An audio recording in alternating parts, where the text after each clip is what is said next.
धूल से शिखर तक। अध्याय 1। मिट्टी का घर। आसमान जितने सपने। बैरागपुर नाम के छोटे से कस्बे में आरव, एक निम्न मध्यम वर्गीय लड़का, अपनी माँ सविता और पिता मोहन के साथ रहता था।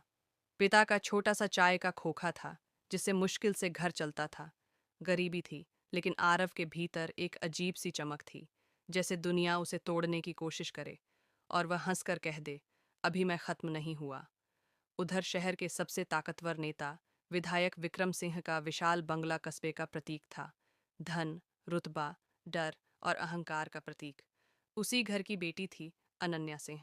सुंदर, पढ़ी लिखी, राजनीति की कठोर दीवारों के बीच पलकर भी दिल से बेहद कोमल। अध्याय 2। दोनों दुनिया का मिलना। स्कूल की लाइब्रेरी में आरव और अनन्या की पहली मुलाकात हुई थी। धीरे धीरे किताबों के बहाने शुरू हुई बातचीत मुस्कुराहटों में बदलने लगी।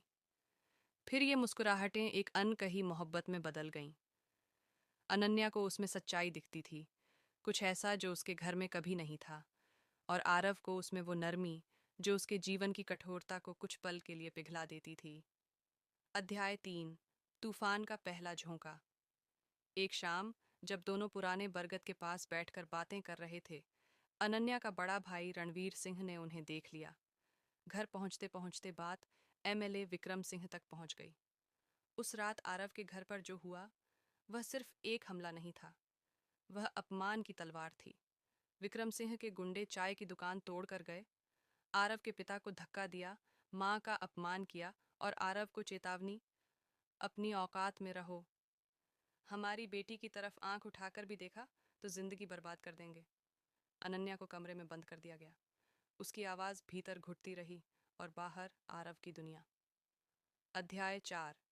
राख में जन्म लेता आग का संकल्प। वह रात आरव ने टूट कर नहीं, बल्कि जाग कर बिताई। अपने बिखरे हुए खोखे को देखते हुए उसने खुद से कहा, मैं इस मिट्टी में पैदा हुआ हूँ, पर यहीं रह नहीं जाऊंगा। एक दिन ये लोग मुझे देखेंगे, ऊपर देखकर। सपनों की लड़ाई शुरू हुई। दिन भर पिता की दुकान में मदद, रात भर पढ़ाई, और दिल में एक ही ईंधन, अपमान। अध्याय 5।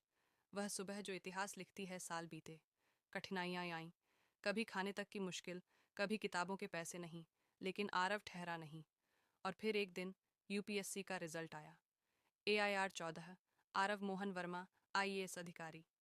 कस्बा झूम उठा। लोगों ने गर्व से कहा, मोहन चाय वाले का बेटा देश चलाएगा। अध्याय 6। लौटना, पर बदले हुए रूप में नई पोस्टिंग। जिला अधिकारी, बैरागपुर। वही शहर, वही सड़कें, वही चाय का खोखा, अब टूटा नहीं बल्कि संजोया हुआ। एमएलए विक्रम सिंह का परिवार उसी दफ्तर में पेशी के लिए आया, जहां अब आरव सर बनकर बैठा था। विक्रम सिंह के चेहरे पर बनावटी मुस्कान थी। वही लोग जिन्होंने उसके पिता को धक्का दिया था, आज नम्रता से सिर झुकाकर खड़े थे। आरव ने शांत आवाज में कहा, शक्ति का घमंड सबका मिटा देता है, लेकिन न्याय, वो कभी किसी के आगे नहीं झुकता साहब। ये शब्द किसी बदले से कम नहीं थे। ये अपमान का सबसे शांत मगर सबसे तेज जवाब था। अध्याय 7। अनन्या। फिर सामने मीटिंग के बाद अनन्या धीरे धीरे उसके पास आई, आंखें भरी हुई लेकिन दिल स्थिर। आरव, तुमने कर दिखाया, उसने धीमी आवाज में कहा। आरव मुस्कुराया, दर्द और गर्व दोनों के साथ।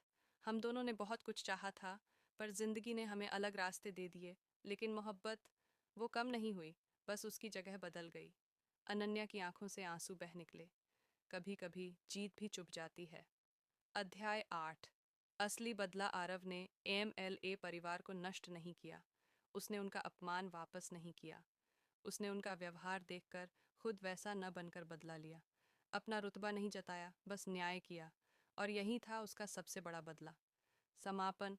धूल से शिखर तक आरव ने कस्बे के गरीब बच्चों के लिए स्कूल खुलवाया, अपने पिता की टूटी दुकान को एक सुंदर लाइब्रेरी कैफे में बदलवाया और साबित कर दिया, सफलता तब तक अधूरी है जब तक वह किसी और की राह रोशन न करे।